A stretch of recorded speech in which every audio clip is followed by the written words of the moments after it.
Pop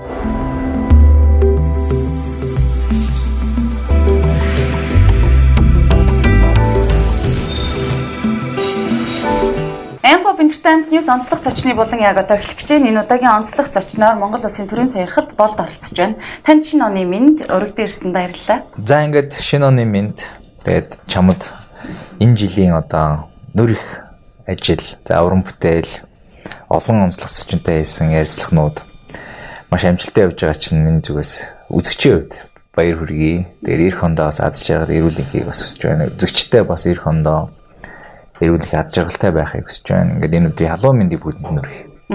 За ингээд яриагаа эхлэе. Та бол одоо хуучин оны төгсгөл шинэ оны босхон дээр орж байгаа ийм хүндтэй зочин байна. Тэгээд уран бүтээлчхүний хувьд та микрофоноо бариад дуучин. За хөдөлгөөнийхөө ард суугаад хөгжмийн зохиолч, ширээний ард суугаад бол продюсер. За магадгүй эндрийн ард зогсоод илтгэгч хүн. Тэгэхээр уран бүтээлээсээ эхлэхэд хүмүүс яриад байна л да. Та айгүй олон фэнтэй, фэнүүд чинь дуучин бол нэгэн дуу гаргажээ. Гэвч дуучин болдын дуу гэж одоо мдээгүй байсан бол нэг тийм өөр нэг дуучин дуулаад байгаа юм шиг санагдлаа. Маш гоё өөрийгөө эвдсэн шинэлэг бөгөөд сайхан уран бүтээл болсон байна. Тэр бол хайрвал тоглоом биш гэдэг дуунаас яриагаа эхлэе. За их баярлаа. Тэгээд би бол илтгэгч бол биш. Гэдгийг өрчилчихдээ. Би яванда болгочно. За тэгээд сая бас оны төгсгөл дээр нэгэн шин дуу гарсан. Хайрвал тоглоом биш гэдэг. Энэ шүлэг бол соёмбын шүлэг. Соём надад өгтөө 7 жилийн өмнө энэ шүлэг өгч ирсэн. Миний хавцан дотор явсаар байгаад саяхан дуу болж мэдлж байгаа. Их бодсон. Тэгээд бас манай TG Entertainment-ийн 2 гүүрний цаана гэдэг кинонд одоо дуу хэрэгтэй байна. Та одоо энэ дуу хийж өгөөч гэдэг байдлаар надад хандсан. Тэгээд би хийсэн дуунуудаас сонсгосон. За энэ дуу яг манай кинонд дуулах юм байна гэдэг байдлаар бас кинотой холбоод энэ дуу гаргасан байгаа. Тэгээд дуу саяхнаас цацагдчих эхэлсэн. Ерөөдөө нэг уран бүтээлч болгоны нэг өөрийн имиж байдаг шүү дээ. Харин энэ дууны хувьд нэг тийм өөрийнхөө стил имижээс арай өөр болсон мэт санагдсан хүмүүс ч гэсэн тэгжсэн. Энэ тал дээр яривал ер нь яаж өөрийгөө ингэж өөрчилж арай өөр өнцгөөс тулсан юм болов? Сонирхолтой санагдаад. Тий, яг үнэ. Одоо жишээл би чинь 11 цомог гаргацсан. Тэгээд бас өөрийгөө жоохон өөрчлөх, хоол дуулалт тал дээр нэлээд ажилласан. Сүүлийн би 2 жил хоолойны бэлтгэл нэлээд сайн хийж байгаа. Хүмүүс янз бүрээр шүүмжилдэг, тухаараа дуулдаг, чихээрээ дуулдаг, хамраараа дуулдаг гэл. Гэтэ хүн юугаарч дуулж болно. Тэгтээ бас тодорхой хэмжээнд хүмүүсийн шүүмжлийн дагуу 2 жилийн хугацаанд хоолойны бэлтгэл нэлээд хийсний үндсэндээ бас энэ дуун дээр хоолойны өөрчлөлт нэлээд харагдж байгаа гэж би их найдаж байгаа. Ерөнхийдөө хоолойны тембр тал дээр нэлээд ажилласан. Тийм учраас бас энэ дуу нэлээд болдын өөр дуулалт, өөр өнгө аяс харагдана хаа гэж би найдаж байгаа. Тэгэд мэдээж одоо би үдийт чинь одоо өнөөдөр чинь 18 тавилаа. Үлээ. Сая одоо мартцсан. Тэгэхээр нэг 15 6-тай хүүхэд биш. Нэгдүгээрт бас хоолойны өнгө тембер ч гэсэн бас нөгөө их тусам өөрчлөгддөг. Тэр утгаараа ч гэсэн бас нэлээд өөрчлөлт явж байгаа. Нөгөө төрөөс нэлээд бэлтгэл хийсэн. Тэгээд арай өөр хэлбэрээр дуулсан. Тэгээд хоолойн дэвшилт гаргаж байгаадаа миний хувьд их урам зоригтой байна. Хоолойн дээр нэлээд тембер тал дээр өөрчлөлтөө хийж чадсандаа их баяртай байна. За тэгэхээр ер нь бол бэлтгэл дээрээс нь яг нэг боловсрсан ир хүн. Тэгэх юм уу? Нэг иймэрхүү юм дээр хүмүүст их таалагдсан байсан. Яванда бараг team стилээр дуулаад ч юм уу өшөө тийм гоёнууд дуунууд гарах юм бол нэг тийм өөр болдыг сонсоод байгаа юм шиг сайхан мэдрэмж төрж ин гэж үзэгчд хэлсэн. Тэгээ би бас тоглолтоо хийгээгүй нэлээд удсан. Сая сүүлийн шинэ уран бүтээл дээр маш урт хугацаанд ажиллаж байгаа. Яагаад тэгэхээр 11 цом гаргацсан учраас одоо бас нэлээд сайн цом гарах хэвээр. Нөгөөтэйгөр бас төрөний хоёлыг ярьдгаар хоолойнд өөрчлөлт гарч байгаа учраас бас нэлээд тэн дээр ажилласан. Одоо эх жил 2017 онд pop цомог, R&B цомог, Монгол pop 3 гэсэн 3 цомог гарах гээд ажилд орсон юм чинь. Маш олон зүйлийг төлөвлөж байгаа юм байна. Дараагийн бас төлөвлөгөөтэй ажиллавал мэдээж уран бүтээлчээс гадна камертай хамтлагийг асуухгүй болохгүй. Камертай хамтлаг ингээд 22 жил болж байна. За ер нь эр хүний зүгээр ингээд залуу хүнээр бол 22 нас гэдэг бол үнэхээр эд хийж бүтээх гайхалтай нас гэвчиг одоо камертай хамтлагаар төлөвлөсөн зүйл юу байна? Дээрээс нь ингээд асуухад Монголд 18 настай нас биеийн хүрээгүй байхдаа 16 17 наснаас од болно гэдэг бол маш том гайхалтай амжилт. Ер нь ийм жоохносоо од болох ер нь ямар байд юм бол надад сонирхолтой санагдаад ер нь одын өвчнөр өвчлөх тийм цаг хугацаа ер нь байдаг болов. Энэ өндөрлөгөөс харахад. Тийм нэгдүгээр яг од гэдэг нь өөрөө яагаад дэлхийд дахинд энэ суперстар ч юм уу стар од гэж нэрлсэн хэрэг нөгөө дэлхийд дахинд дуу хөгжим хүн болгонд хүрч идэг. Монголчуудын хувьд болохоор одоо дэлхийд дахинд хүүхэд болгон ч юм уу дэлхийн өнцөг булан мөртэй хүмүүс шүтэх хэмжээнд нас од Монголд харах нь төрөг байна л да. Яг би хувьдаа зүгээр өөртөө бол олонний танил хүн гэж хэлэх туртай, их даруухан байх туртай. Хязгаарны цэд Монголоос бол суперстар төрнөгдөлтөө би бат итгэлтэй байдаг. Тэгээд мэдээж багаасаа одоо олонний танил болоод ингээд явна гэдэг бол маш олон шатууд давдаг л та. Жишээл оддын өвчин гэл дээрүүд бид нар ч гэсэн ялгууд авч лээсэн. Энэ нөгөө их зан байлгүй яах вэ? Одоо Камертоны эд 95 онд байгуулаад бид 96 7 8 оны үед бол оргил одоо яг нөгөө олонний танилын өвчин тусцсан. Тэгээд л одоо бид нар шиг одоо мундаг хүн алга байна ч гэдэг юм уу. Яг нэг шилжилтийн насны хүүхдүүдийн бардам өнгөрөө юм давсан. Гэтэ тэрийг давна гэдэг бол бид нар бол бас шат агсан гэж боддог. Давхгүйгээр тарцсан бас тэгээд бүр тэр чигтээ бүр буруу замаар явцсан усуд зөндөө байдаг, зөндөө тийм туршлагууд байдаг. Бид нар бас тэр замыг даваад туулцсан. Тэгээд одоо хүүхдээс хамт явж байгаа да.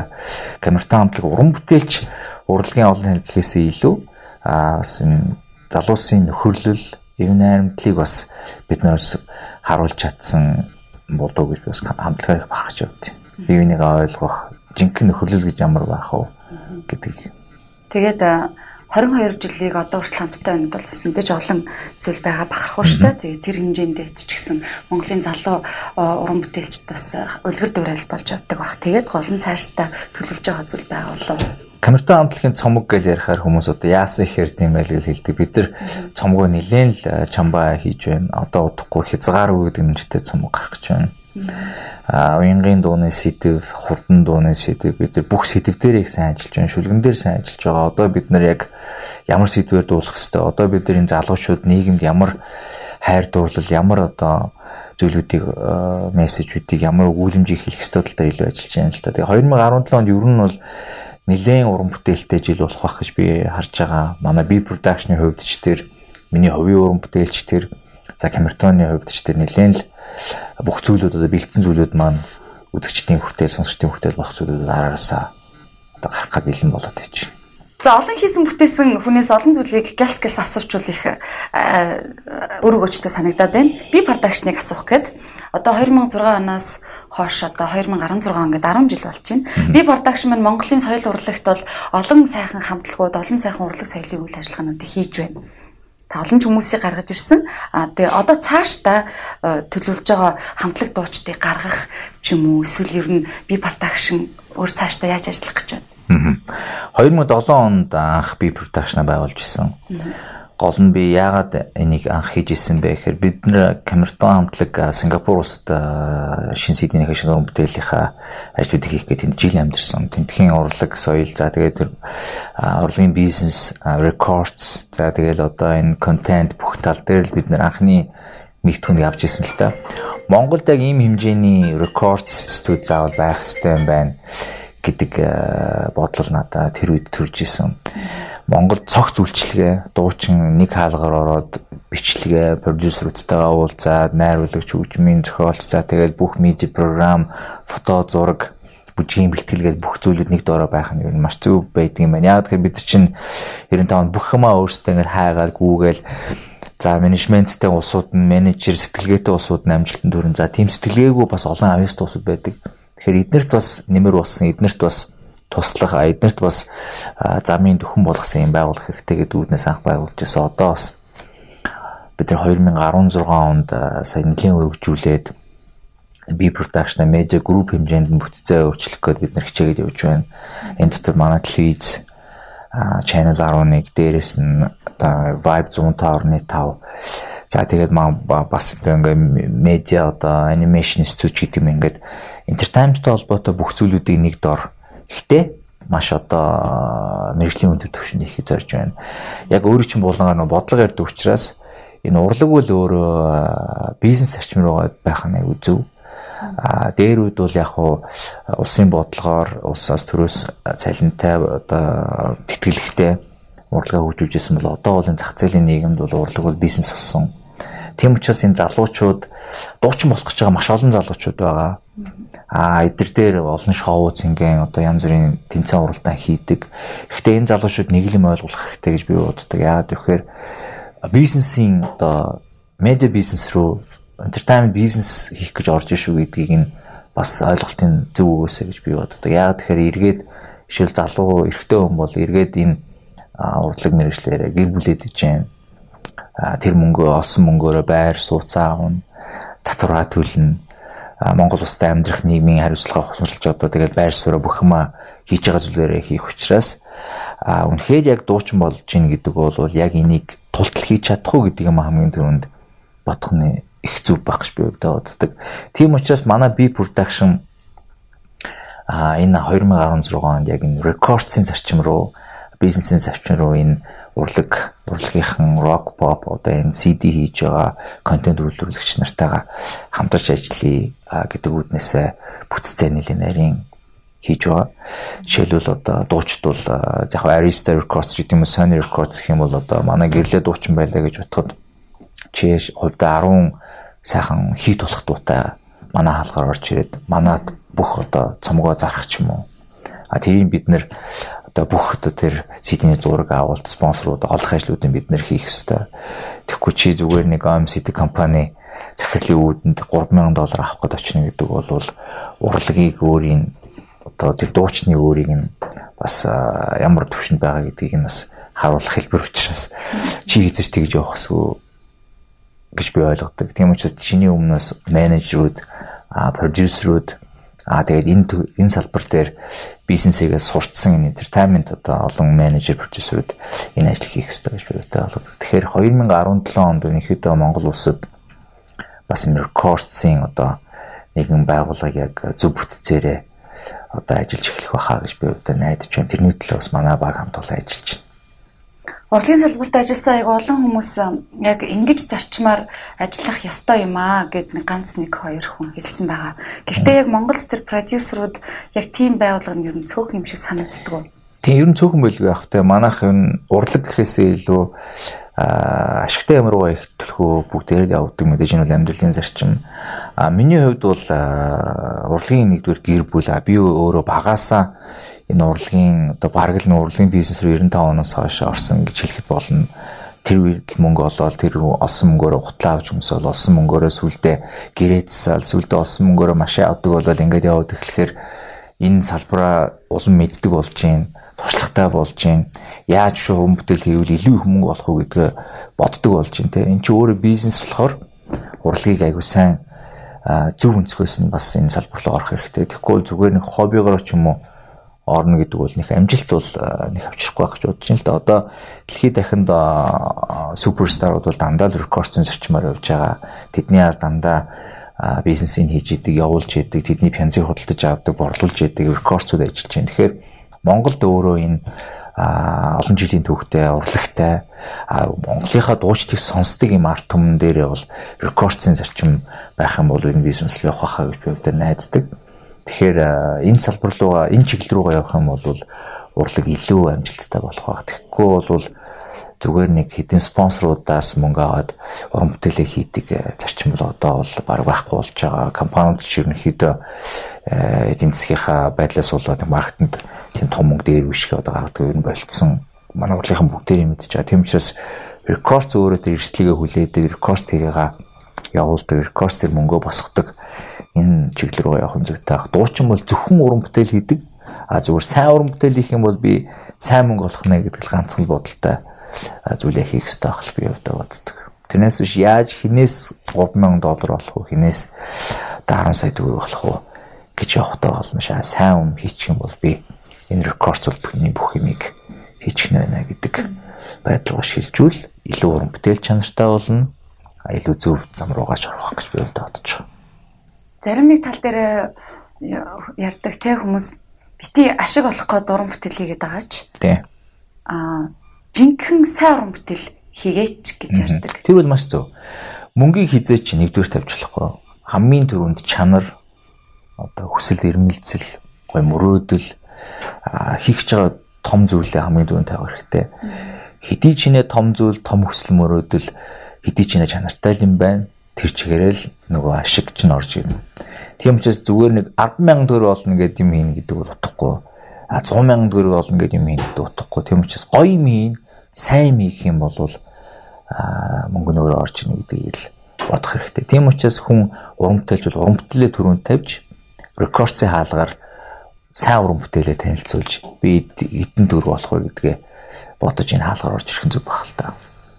Сайн уран бүтээл өөрөө амжилт өгөөд бас ашиг авчирдаг. Тэгдэг байх уу? Чин сайн уран бүтээл бол тэр хувийн үзэл бодол, хувийн үлгэр дуурайлал бүхэл юмыг авчрах учраас хамгийн гол нь сайн уран бүтээл, сайн дуучин, имиж бүхэл зүйлээр л төгс байх хэрэгтэй л гэж би боддог. Та энэ дуучдыг гаргаж ирэхдээ ер нь яг юуг цензуур тавьж авдаг вэ? 2007 онд бол яг шинэ артистууд хамгийн түрүүнд миний анхны ажил байсан учраас дуучин Марлжингоо, Ихшиглэн, Гима, тэгэл 3 охины цомог, Дизимен гэх мэтлэн за миний өөрийн амьдралын гол дүр хайрын хүч гэл ингээл цомгууд манай би продакшны анхны ажлууд байсан. Бид маш амжилттай байсан. Гэхдээ тэр үед бас туршлагагүйцсэн бас яг энэ зүйл дээр бас туршлагагүй зүйлүүд зөндөөл гарч ирсэн, сурах юм зөндөө гарч ирсэн. Одоо бол бид нар харин илүү туршлагатай энэ хооронд бас хугацаа боллоо. Тэгэхээр одоо 17 онд бид нар шинэ артистуудаа авч байна. Жинхэнэ яг бизнес зарчмаар нь жинхэнэ entertainment одоо дуучин артист ямар байх вэ гэдэг талаар нь илүү одоо сайн ажиллана гэж бодож байгаа. Мэдээж эн чинь хүн мөнгө бол чухал биш гэж хүн болгон ярьдаг ч гэсэн боломжинд гараад бүх юм төлбөртэй учраас хүн зайлшгүй артлага эрсдийг баян бодож л энэ алтмуудаа хийх ёстой хаа гэж би боддог. Та өөрөө телевиз байгуулсан Channel 11 гэдэг. Тэгэхээр Монгол улсад 90 гаруй телевизүүд байна. Та ямар бодлогоор телевиз байгуулсан юм бэ? Өөрөө удирдах, санаачилж үүсгэн байгуулж ажилтны хувьд тэгээд танай телевизийн бусад телевизээс ялгарх тал нь юу вэ? Танай телевизийн нөө. Танай телевизийн. Тэгэхээр яг би юу гэж бодсон бэ гэхээр маш олон телевиз байна. За олон бизнесмэнүүдийн телевиз байна. Олон улс төрийн телевиз байна. Залуучууд бидний үзэх телевиз аюу зөх. Тэгээд бас хараат бус телевиз аюу зөөхөн. Аливаа нэг юмны. Тэгэхээр би бол зүгээр яг энэ entertainment телевиз л хийхийг зорьсон. Маш энгийн улс төрнийх амар одоо гүнзгий юм яриад байдгүй. Тэгэл нэг амар хэцүү байна, зовлон яриад байдгүй, тий. Тэгэл нэг тийм ингээл тий байдаг ш нэг телевизүүд ингээл бүгд ижлэхэн мэдээ явдаг. Бүгд ижлэхэн сурчлага явдаг тий. Тэрний оронд бид нар шал өөр зүгээр шал өөр байстай илүү урлагаа харуулсан. Энэ урлагчийн өөрөө одоо манай цагийн үрд шиг бүхэл бүтэн одоо манай M-pop news бол тэр хэмжээний мэдээллийн хөтөлбөр бид нар босгож байгаа шүү дээ. Та бүхэн маань хийж байна.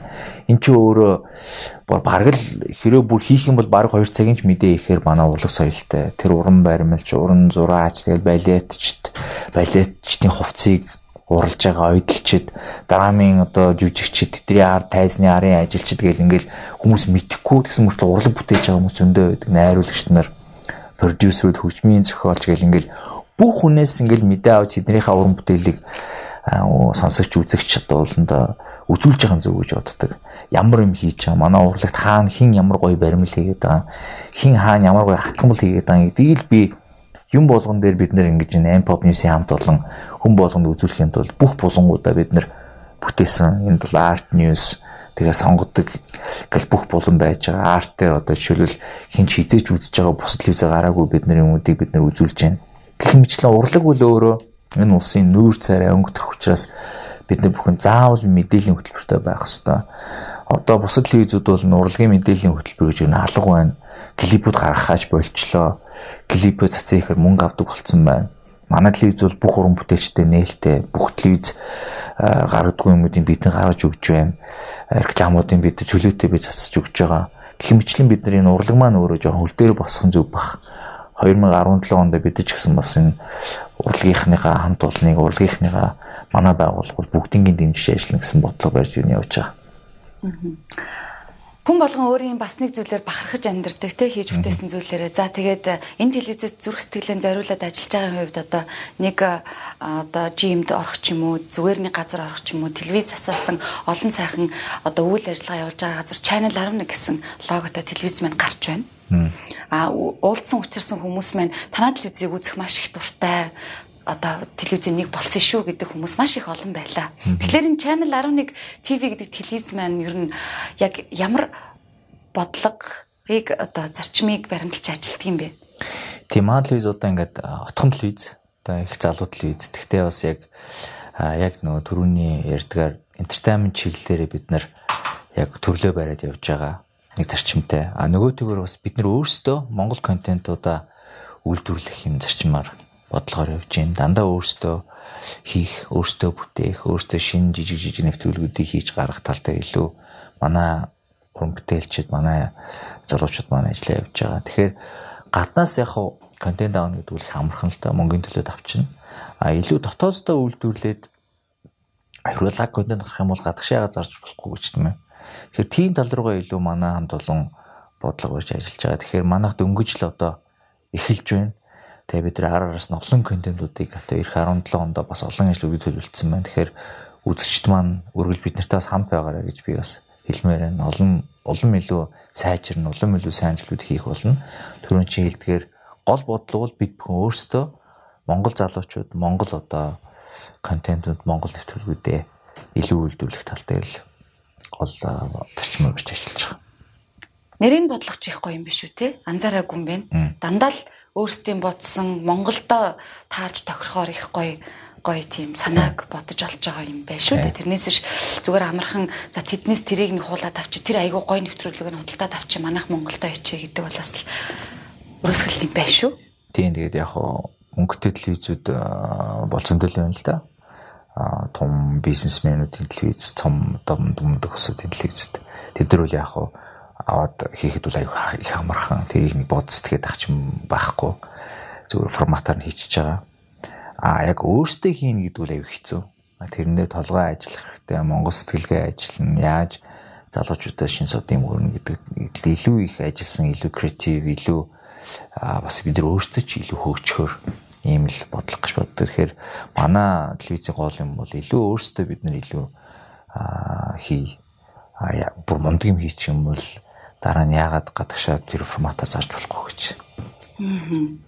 Монгол хүний оюухан хязгааргүй бөгөөд хурц. Тэгэхээр Монгол залуу таач гэсэн Монгол контенттэй ийм сайхан санаа байвал бас энэ чөлөөтэй телевизээс хандаж Монголын үйлдвэрлэлийг бас Монголын контентыг дэлхийд зарах боломж бас байгаа юм байна. Билгүй яах. Энэ санаачлагыг гаргаад ажилуулсны хувьд нөгөө хүмүүс бараг миний мэдхээр бид нарыг тоодох хүн байд юм байжээ. Яриаст нь баярлалаа гэвшгүй биднийг тоосонд баярлалаа. Бидний энэ хөдөлмөрийг тоодог юм байж үнэхээр баярлалаа. Дандаа тийм баярлсан хүмүүс, баярлсан урлагийнхан байсан учраас танд бас энэ талархлыг хүргэе. Их баярлалаа. Тэгээд мэдээж хинж очтгоо. Тэд нар их дарга уусууд байдаг. Ялангуяа зураачид, баримлчид, ойдолчид тэд дээр өч мэдээ аавна гэдэг бол эн чи өөрөө урлаг бүтээж байгаа тэр газар ингэж хийж байгаа. Заавал нэг үзэсгэлэн болохоор очдөг биш те. Тэр яг тэр хийж байгаа яг бүтээж байгаа тэр үйл дээр нь очиж аавна гэдэг бол бас зөвчд ялангуяа их сонирхолтой байгаа л да тийм. Бидний бодлоор одоо нийгэм ингээд аяаршсан байна те. Нэг их дээр үшгээ буу бариад зэвсэглээл эзлээд талаад байха болцсон. Харин зүгээр эдийн засаг ч юм уу тэр дундаа соёл урлагаар нь одоо улс орныг эзлэж авах те. Өөрийн бодлогыг нэвтрүүлэх гэд ийм болцсон болов гэж харагдчихэв. Жишээлбэл одоо K-pop ч гэдэг юм уу, Америк кино ч гэдэг юм уу, хятадын эдийн засагч гэдэг юм уу.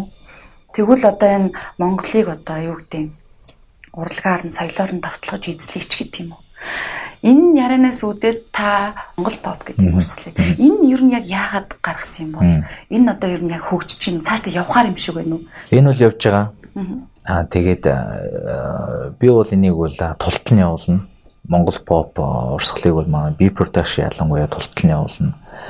Яагаад вэ гэхээр монголчууд бол маш мундаг онолтой язгуур урлагтай юм арт юм. Тал нутгийн аялал, тал нутгаас үүссэн агуу хөгжмөнтэй хязгааргүй орон зайг илэрхийлдэг тийм мэдрэмжийг төрүүлдэг уртын дуу. За тэгээ ямар ч адуус амтныг нулимсийн гаргадаг ийм хөгжмийн зэмсэг морин уур хөгжмөнтэй. Гэх мэтлэн ингээд дэлхийд гайхшруулсан ийм язгуур хөгжмөнтэй. Энийг гол нэг зүйл нь болохоор зэрэг энийг хинч Америкийн нэг айлын хүүхэд энийг шүтэн биширж даган дуурайна гэдэг бол энэ бол биш.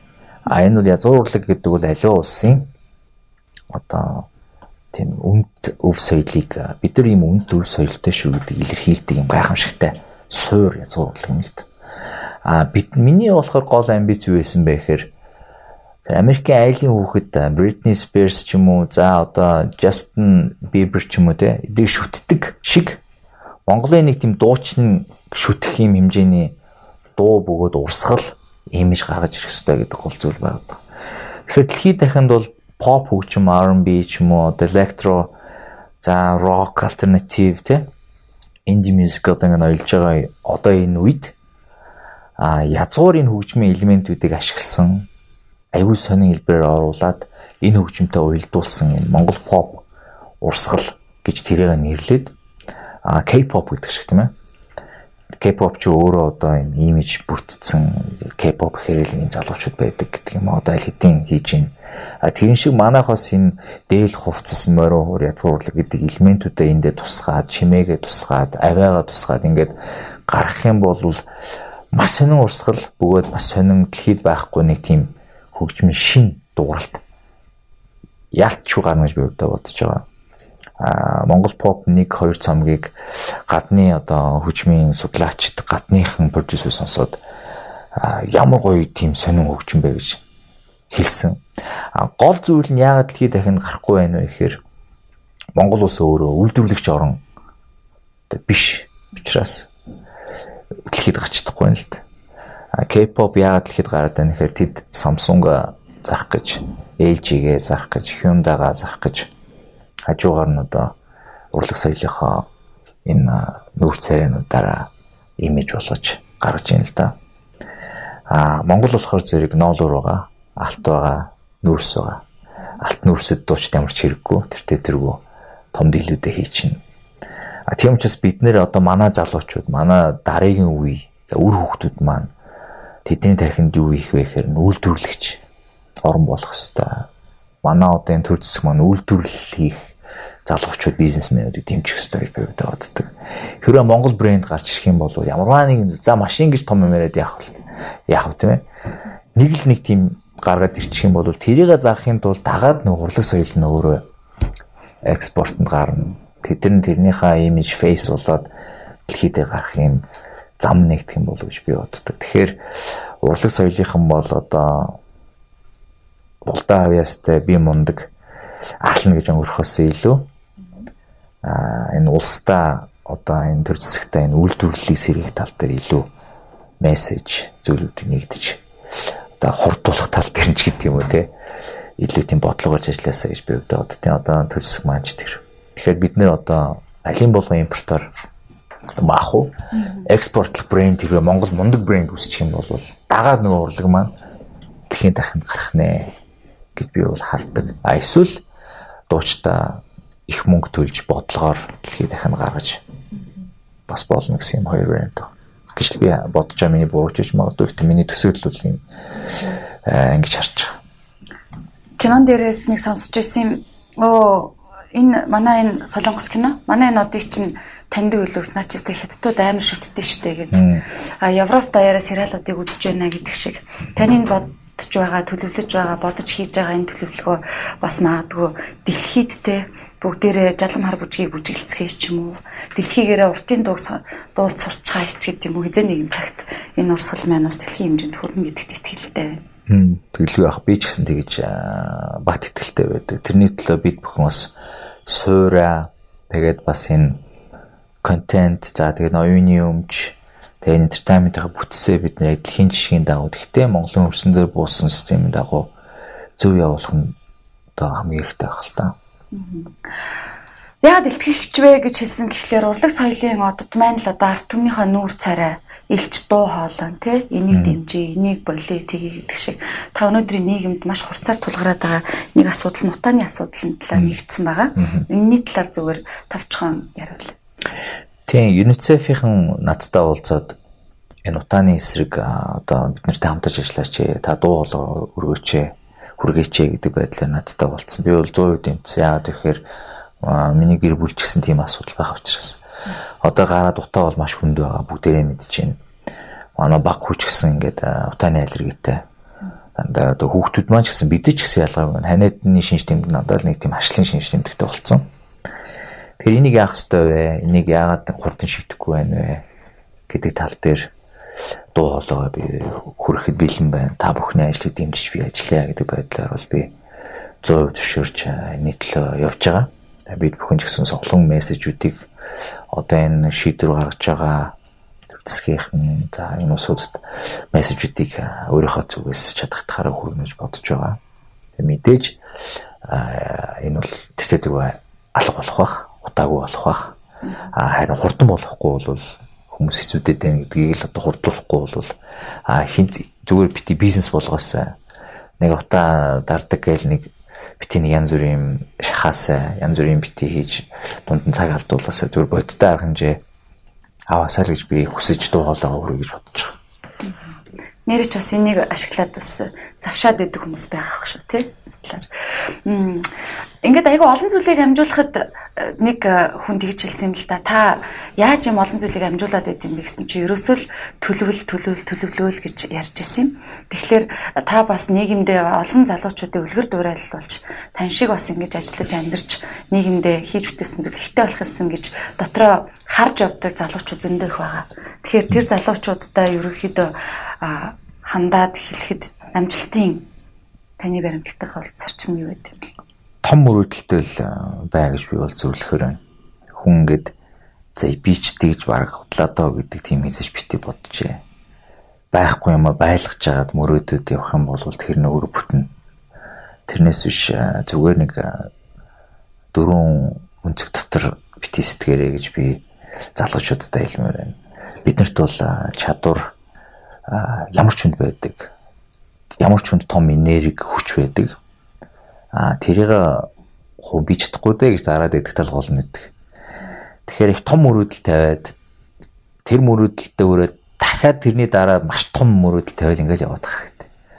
Тэгээд мэдээж хариуцлага байх хэрэгтэй. Хэрвээ аав хүн болвол гэр бүлийн хариуцлагаа сайн ухамсарлах хэрэгтэй. Гэр бүлийн хүүхдүүдээ гэдэг юм маш сайн бодож амьдрах хэрэгтэй. За хэрвээ хамт олонны захирал бол хамт олонныхаа одоо өмнө үүсээ хариуцлага маш том ухамсарлах хэрэгтэй.